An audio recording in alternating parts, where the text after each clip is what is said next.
Hello, everybody. This is Keya from Wicked Majesty, and you are listening to Tea and Terror Podcast, the show that entertains with true and fictional stories from beyond the grave for people who love horror.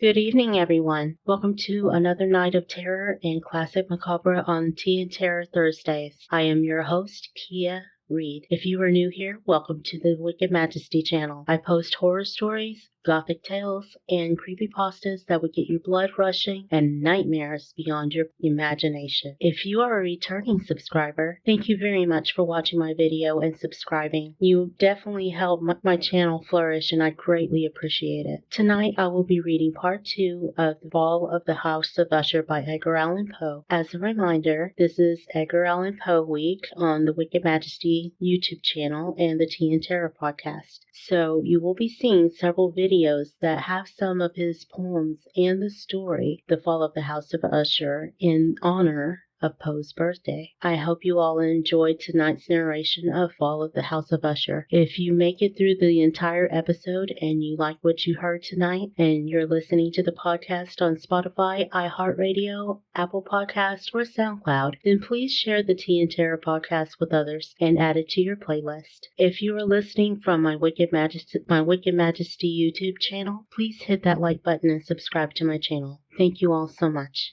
Now on with the story. Roderick Usher, whom I had known as a boy, was now ill and had asked me to come to help him. When I arrived, I felt something strange and fearful about the great old stone house, about the lake in front of it, and about Usher himself. He appeared not like a human being, but like a spirit that had come back from beyond the grave. It was an illness, he said, from which he would surely die. He called his sickness fear. I have, he said, no fear of pain, but only fear of its result, of terror. I feel that the time will soon arrive when I must lose my life and my mind and my soul together in some last battle with that horrible enemy, fear. I learned also, but slowly and through broken words with doubtful meaning, another strange fact about the condition of Usher's mind. He had certain sick fears about the house in which he lived, and he had not stepped out of it for many years. He felt that the house, with its gray walls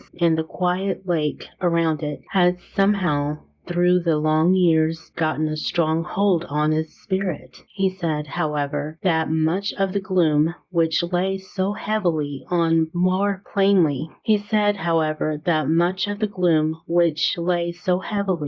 him was probably caused by something more plainly to be seen by the long-continued illness, indeed, the coming death of a dearly loved sister, his only company for many years. Except for himself, she was the last member of his family on earth. When she dies, he said, with a sadness which I can never forget, when she dies, I will be the last of the old family, the House of Usher. While he spoke, the Lady Madeline, for so she was called, passed slowly through a distant part of the room, and without seeing that I was there, went on. I looked at her with a complete and wondering surprise, and with some fear, and yet I found I could not explain myself such feelings. My eyes followed her when she came to a door, and it closed behind her. My eyes turned to the face of her brother, but he had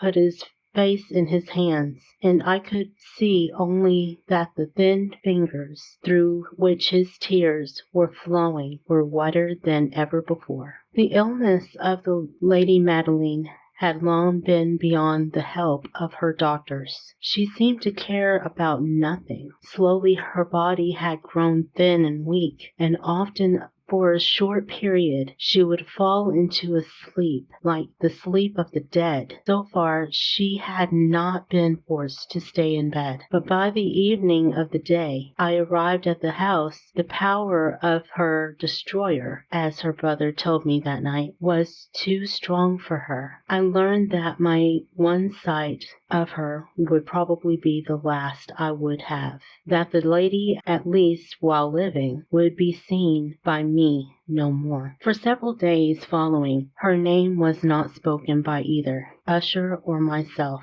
And during this period I was busy with efforts to lift my friend out of his sadness and gloom. We painted and read together or listened, as if in a dream, to the wild music he played. And so as a warmer and more loving friendship grew between us, I saw more clearly the uselessness of all attempts to bring happiness to a mind from which only darkness came, spreading upon all objects in the world its never-ending gloom. I shall always remember the hours I spent with the master of the House of Usher, yet I would fail in any attempt to give an idea of the true character of the things we did together. There was a strange light over everything. The paintings which he made me tremble, though I know not why. To tell of them is beyond the power of written words. If ever a man painted an idea, that man was Roderick Usher. For me, at least, came out of his pictures a sense of fear and wonder. One of these pictures may be told, although weakly, in words. It showed inside of a room where the dead might be placed, with low walls, white and plain. It seemed to be very deep under the earth. There was no door, no window, and no light or fire burned, yet a river of light flowed through it, filling it with a horrible ghastly brightness.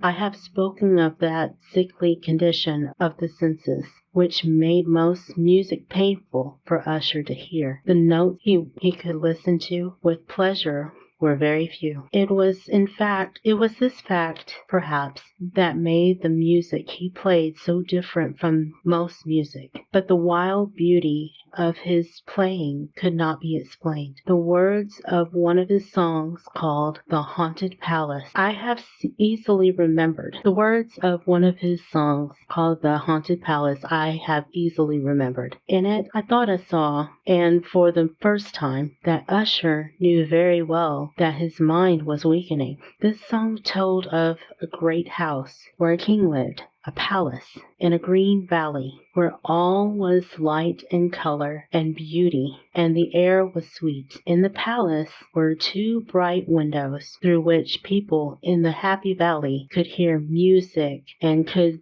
see smiling ghosts, spirit moving around the king. The palace door was of the richest materials, in red and white. Through it came other spirits whose only duty was to sing in their beautiful voices about how wise their king was. But a dark change came. The song continued, and now those who enter the valley see through the windows, in a red light, shapes that move to broken music, while through the door, now colorless, a ghastly river of ghosts, laughing but no longer smiling, rushes out forever. Our talk of this song led to another strange idea in Usher's mind. He believed that the plants could feel and think, and not only plants, but rocks and water as well. He believed that the gray stones of his house and the small plants growing on the stones and the decaying trees had a power over him that made him what he was.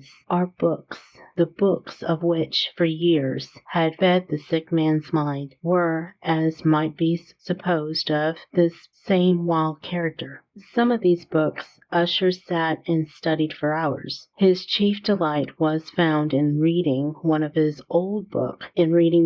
very old book, written for some forgotten church, telling of the watch over the dead. At last, one evening, he told me that the Lady Madeline was alive no more. He said he was going to keep her body for a time in one of the many vaults inside the walls of the building.